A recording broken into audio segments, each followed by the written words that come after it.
मध्य पूर्व एक बार फिर बारूद की ढेर पर खड़ा है। आसमान में मिसाइलें हैं, हवा में ड्रोन है, समुद्र में युद्धपोत है और दुनिया की निगाहें उस टकराव पर टिकी है जो किसी भी वक्त पूरे क्षेत्र को युद्ध की आग में झोंक सकता है। ईरान ने दावा किया है कि उसने जॉर्डन, बहरीन, कुवैत, ओमान और कतर में मौजूद अमेरिकी सैन्य ठिकानों को मिसाइल और ड्रोन के निशाना बनाया है। यह मामला ऐसे समय में हुआ है जब अमेरिका ने हाल ही के दिनों में ईरान के सैन्य ठिकानों पर बड़े पैमाने पर कार्रवाई की थी। दोनों देशों के बीच लगातार बढ़ते हमलों ने सिर्फ मध्य पूर्व ही नहीं बल्कि पूरी दुनिया की चिंता बढ़ा दी है। सवाल ये खड़ा हो रहा है कि क्या ये सिर्फ जवाबी कार्रवाई है या फिर ये एक ऐसे बड़े युद्ध की शुरुआत है जिसका असर तेल से लेकर वैश्विक अर्थव्यवस्था तक महसूस की जाएगी। ईरान की इस कार्रवाई की जिम्मेदारी IRGC ने ली है। ईरान का कहना है कि अमेरिका ने उसके सैन्य प्रतिष्ठानों पर हमले किए थे और उसी के जवाब में अमेरिकी सैन्य जो है मौजूदगी को निशाना बनाया गया। IRGC के मुताबिक हमले में मिसाइलों और ड्रोनों की मदद से इन हमलों को किया गया और इसका लक्ष्य अमेरिकी सैन्य सुविधाएं थी।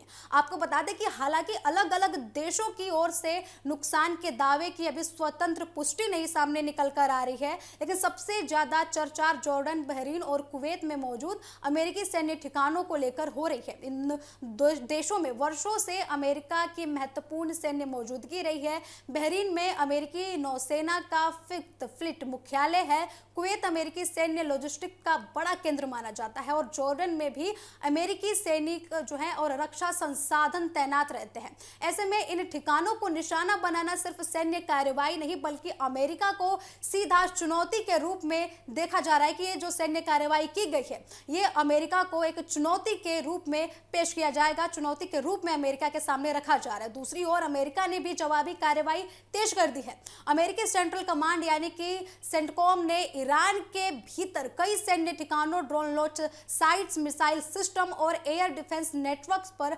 हमले किए हैं।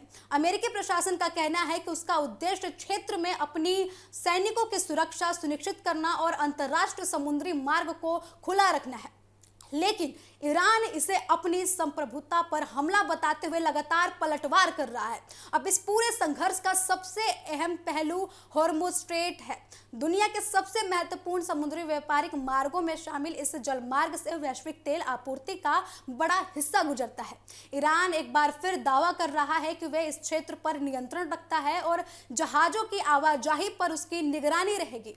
अमेरिका ने इस दावे को खारिज करते हुए कहा कि अंतर्राष्ट्रीय समुद्री मार्ग खुले रहेंगे और किसी भी तरीके की बाधा को स्वीकार नहीं किया जाएगा। अब इसी टकराव ने पूरी दुनिया में ऊर्जा बाजारों की चिंता बढ़ा दी है। तेल बाजार में भी इस तनाव पर तुरंत प्रतिक्रिया सामने आई है। विशेषज्ञों का मानना है कि यदि हॉर्मुज स्ट्रेट में लंबे समय से तनाव बना रहता है तो कच्चे तेल की कीमतों में और भी ज्यादा इजाफा देखने को मिल सकता है।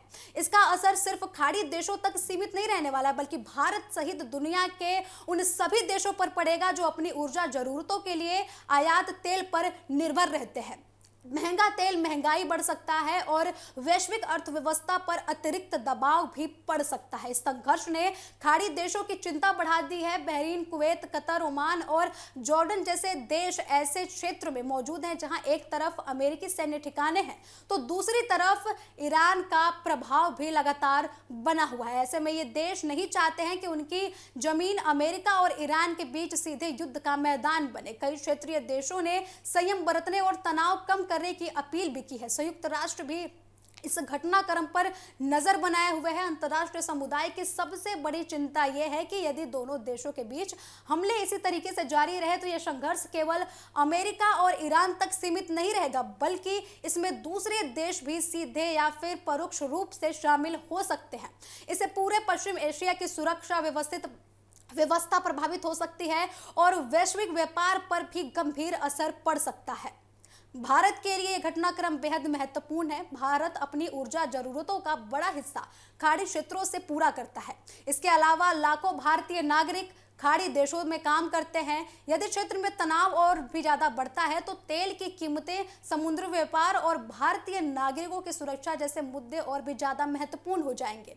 इसलिए नई दिल्ली लगातार हालात पर नजर बनाए हुए है और क्षेत्र की शांति बनाए रखने की अपील लगातार की जा रही है। सैन्य विशेषज्ञों का कहना है कि मौजूदा हालात केवल मिसाइल और ड्रोन हमलों तक सीमित नहीं है। अब साइबर हमले, समुद्री मार्गों पर नियंत्रण, एयर डिफेंस सिस्टम और प्रॉक्सी संगठनों की भूमिका भी इस संघर्ष का हिस्सा बन चुकी है।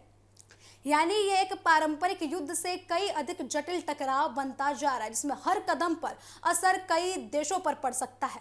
फिलहाल सबसे बड़ा सवाल ये है कि आगे क्या होने वाला है। क्या अमेरिका और ईरान बातचीत की मेज पर लौटेंगे या फिर जवाबी हमलों का ये सिलसिला और भी ज्यादा तेज होगा, क्योंकि दोनों देशों के ताजा कदम ये संकेत दे रहे हैं कि कोई भी पक्ष पीछे हटने की मूड में तो नहीं दिख रहा।